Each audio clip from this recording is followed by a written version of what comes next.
पहले सत्यपाल मलिक और अब साक्षी मलिक, इन दोनों मलिक ने नरेंद्र मोदी की सरकार के नाक में दम कर रख दिया है।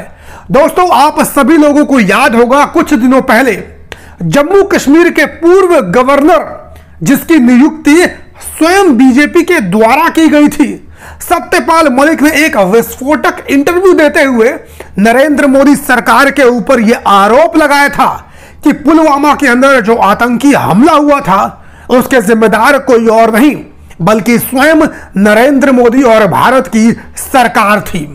जब हमारे देश के सैनिकों को एयरक्राफ्ट की आवश्यकता थी तो हमारे देश की सरकार ने एयरक्राफ्ट देने से मना कर दिया था, और जब इसका विरोध सत्यपाल मलिक तत्कालीन गवर्नर ने किया तो नरेंद्र मोदी ने उनकी आवाज को दबा दिया और उनको चुप रहने को कहा। इस पूरे मामले के ऊपर देश भर के अंदर बवाल मचा हुआ था, और यह पूरा बयान इससे साफ साफ जाहिर होता है कि नरेंद्र मोदी कितने गिरे हुए व्यक्ति हैं, कितने घटिया किस्म के इंसान हैं।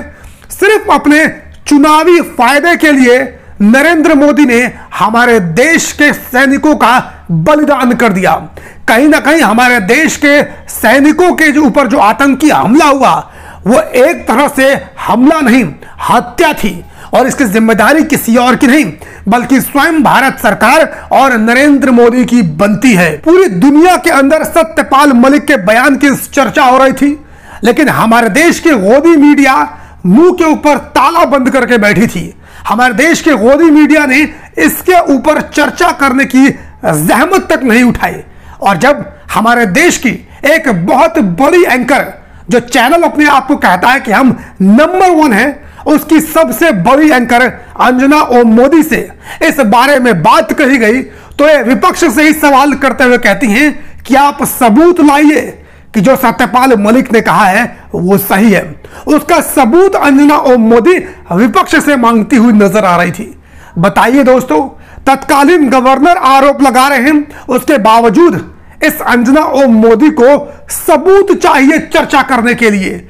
यह चाटुकार पत्रकार है और चाटुकारिता में इसने सारी हदों को पार करके रख दिया है। यह मामला अभी सही तरीके से शांत भी नहीं हुआ था कि अब हमारे देश के पहलवान, वो पहलवान जो विदेशों के अंदर भारत का झंडा फहराने का काम करते हैं, जो भारत के लिए मेडल जीतने का काम करते हैं और पूरी दुनिया के अंदर भारत के नाम को रोशन करने का काम करते हैं, वो पहलवान पिछले कई दिनों से जंतर मंतर पर धरने पर बैठे हुए हैं। जानते हैं क्यों बैठे हुए हैं? वो इसलिए बैठे हुए हैं क्योंकि नरेंद्र मोदी की सरकार ने, बीजेपी पार्टी ने एक ऐसे व्यक्ति को अपना सांसद बना रखा है जो कोई आम आदमी नहीं है बल्कि इसके ऊपर दर्जनों आपराधिक मुकदमे दर्ज हैं, जिसके ऊपर कोई चोरी, थप्पड़ मारना, गाली देना, कोई राजनीतिक मुकदमे नहीं दर्ज हैं, बल्कि इस व्यक्ति के ऊपर हत्या जैसे संगीन मामलों में अपराध दर्ज हैं।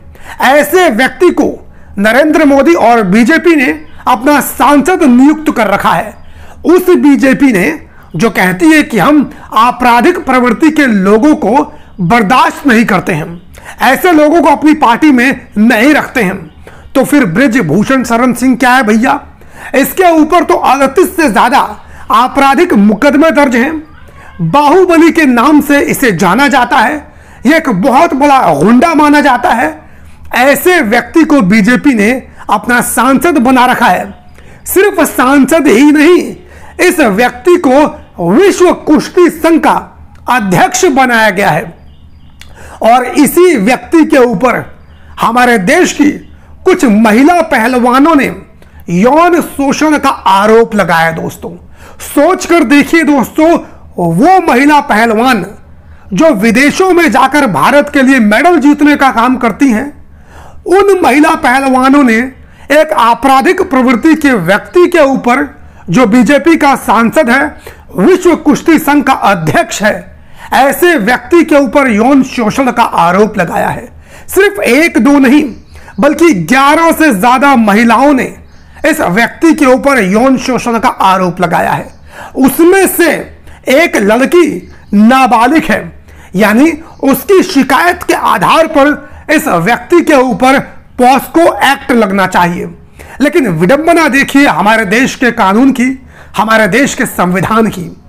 ये महिलाएं पिछले कई दिनों से धरने पर बैठी हुई हैं, लेकिन इस व्यक्ति के ऊपर एफआईआर दर्ज नहीं हो रही थी। नरेंद्र मोदी का जो भवन है, जो महल है, उस महल से चंद किलोमीटर की दूरी पर ही यह सारी की सारी पहलवान बैठी हुई थी। लेकिन नरेंद्र मोदी ने इतनी जहमत तक नहीं उठाई कि इन महिलाओं को बुलाकर इनका दुख दर्द समझने की कोशिश की। लेकिन कुछ वर्षों पहले इन्हीं महिलाओं को नरेंद्र मोदी ने अपने घर पे बुलाया था, खाना खिलाया था, सम्मान दिया था। लेकिन जब आज इन्हीं के नेता के ऊपर, इन्हीं के सांसद के ऊपर बात आई तो इन महिलाओं को धुतकार दिया। इन महिलाओं की परेशानी को सुनने की जहमत तक नहीं उठाई। यह दिखाती है कि नरेंद्र मोदी की सरकार कितनी ज्यादा महिलाओं की इज्जत करती है।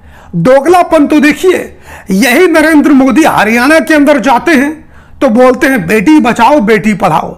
जब इसी हरियाणा की महिला पहलवान, वो भी कोई आम महिला नहीं, ये महिला पहलवान है जो देश का नाम विदेशों में रोशन करती हैं, ये महिला पहलवान नरेंद्र मोदी के सांसद के ऊपर गंभीर आरोप लगाती हैं, फिर भी नरेंद्र मोदी को कोई फर्क नहीं पड़ता है।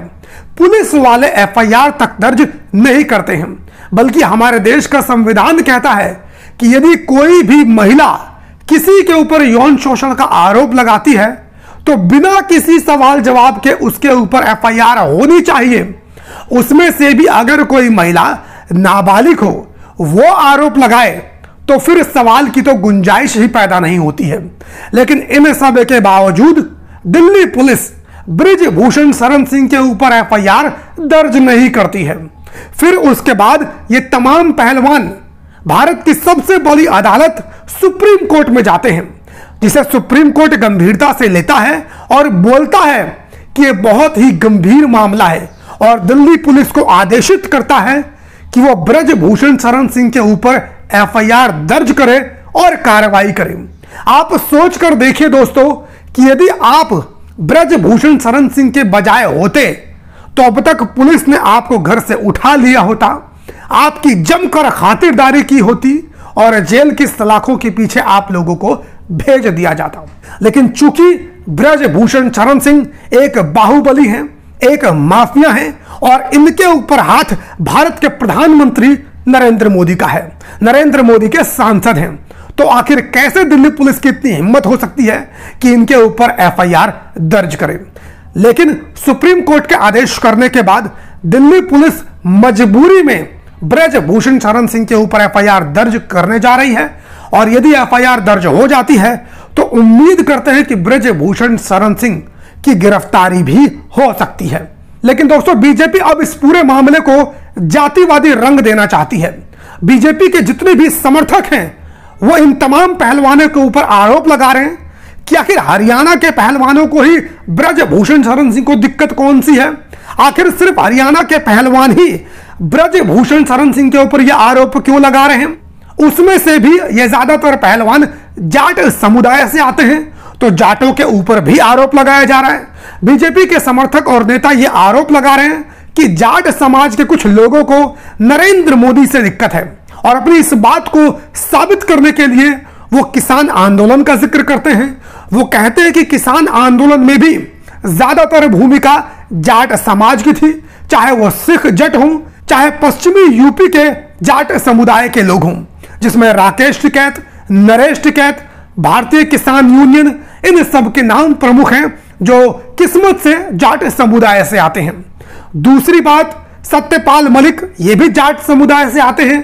तो अपनी इस बातों को सिद्ध करने के लिए ये तमाम उदाहरण दे रहे हैं और बताने का प्रयास कर रहे हैं कि जाट समुदाय के लोगों को नरेंद्र मोदी की सरकार से दिक्कत है, नरेंद्र मोदी से दिक्कत है। लेकिन दोस्तों, मैं यहां पर सरकार के ऊपर और बीजेपी के समर्थकों के ऊपर यह गंभीर आरोप लगाता हूं कि जाट समुदायों को सरकार से दिक्कत नहीं है, बल्कि जाट समुदाय आज से नहीं बल्कि पुरातन काल से ही अधर्म के खिलाफ आवाज उठाते रहा है, सामंतवादी ताकतों के खिलाफ आवाज उठाने का काम करता रहा है। चाहे जब मुगलों का शासन था तो औरंगजेब के खिलाफ भी आवाज उठानी हो तो जाट समुदाय ने आवाज उठाने का काम किया था। और अब इस देश के अंदर नरेंद्र मोदी जैसे तानाशाह के खिलाफ आवाज उठानी हो तो किसान आंदोलन के माध्यम से जाट समुदाय के लोगों ने बढ़ चढ़कर अपनी जिम्मेदारी को निभाया था और नरेंद्र मोदी जैसे तानाशाह को घुटने पर बैठने के लिए मजबूर कर दिया था। और अब चाहे महिलाओं के सम्मान की बात हो, इसमें भी जाट समुदाय के लोग बढ़ चढ़कर हिस्सा ले रहे हैं और यकीन मानिए नरेंद्र मोदी की सरकार को एक बार फिर से घुटनों पर लाने के लिए मजबूर कर देंगे। सत्यपाल मलिक से भी जब पूछा गया कि क्या आपको नहीं लगता कि आपकी सरकार हत्या करवा सकती है, तो सत्यपाल मलिक ने बेखौफ होकर यह कहा कि मैं जिस समुदाय से आता हूं वो एक स्वाभिमानी समाज है और यदि मेरे ऊपर कोई नरेंद्र मोदी की सरकार कार्रवाई करती है या मेरी हत्या करवाने की कोशिश करती है तो मेरा समाज कभी भी नरेंद्र मोदी की सरकार को नहीं बख्शेगा। और इस पहलवानों के मामले में भी जितने भी जाट समुदाय की खाप पंचायतें हैं, जितने भी संगठन हैं, वो सभी इन पहलवानों का समर्थन करते हुए नजर आ रहे हैं। दोस्तों, ये सरकार आप सभी लोग जानते हैं राजपूतों की सरकार है, राजपूतों का समर्थन करती है और इसीलिए एक राजपूत माफिया का समर्थन कर रही है। इसके ऊपर किसी भी तरह की कोई भी कार्रवाई नहीं कर रही है। उत्तर प्रदेश के अंदर चाहे राजा भैया जैसे माफिया हो या फिर ब्रजेश सिंह जैसे माफिया हो या और भी अन्य राजपूत समाज से आने वाले माफिया हो, किसी के ऊपर भी नरेंद्र मोदी की सरकार, योगी आदित्यनाथ की सरकार, इनमें से किसी ने भी कार्रवाई करने की जहमत नहीं उठाई है।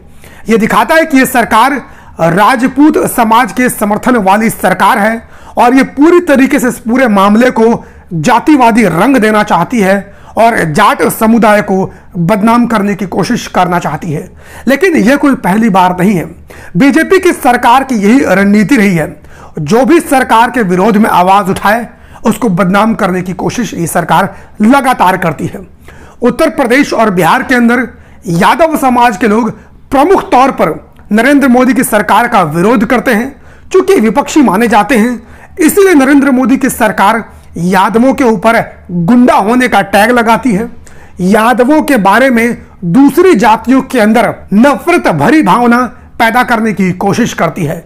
इस देश के अंदर यदि यादव इनका विरोध करें तो उनको गुंडा बता दिया जाता है, जाट समुदाय के लोग इनका विरोध करें तो उनका विरोध किया जाता है, सिख समाज के लोग इनका विरोध करें तो उनको खालिस्तानी बता दिया जाता है, मुसलमान इन सरकार के खिलाफ का विरोध करे तो उनको आतंकवादी बता दिया जाता है और यदि कोई ईमानदार ब्राह्मण या राजपूत इस सरकार का विरोध करे तो उसे वामपंथी बता दिया जाता है।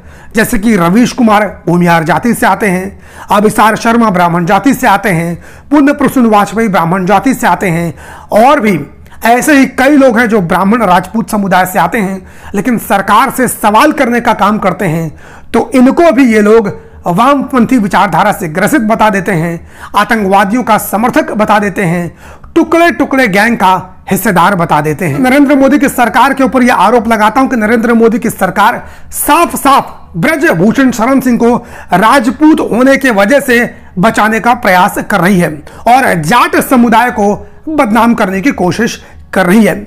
आप सभी लोगों की इस पूरे मामले के ऊपर क्या राय है, कमेंट करके अपनी राय जरूर दीजिए। बाकी यदि आप लोगों ने चैनल को सब्सक्राइब ना किया हो तो सब्सक्राइब जरूर कर लें और फेसबुक, ट्विटर, इंस्टाग्राम, यहां पर भी मेरी आईडी आप सभी लोगों को मिल जाएगी। डिस्क्रिप्शन में इसका लिंक मैं आप सभी लोगों को दे दूंगा, आप वहां पर जाकर भी इसे फॉलो कर सकते हैं और लाइक कर सकते हैं। धन्यवाद।